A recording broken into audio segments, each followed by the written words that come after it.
In this video, I'm going to show you how you can easily clear chat on WhatsApp.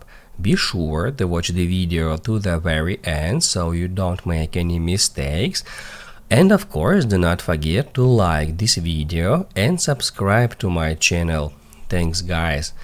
So let's get started, and first off, open up WhatsApp app, then go to chats, and then all we have to do is just to get into a conversation we would like to clear.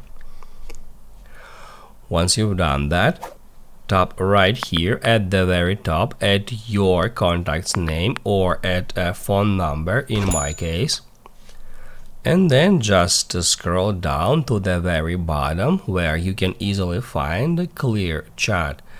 If we tap on it and then tap at clear all messages, that will clear the entire chat history. We can go back here, and as you can see, the chat has been successfully cleared. That's how you can easily clear chat on WhatsApp.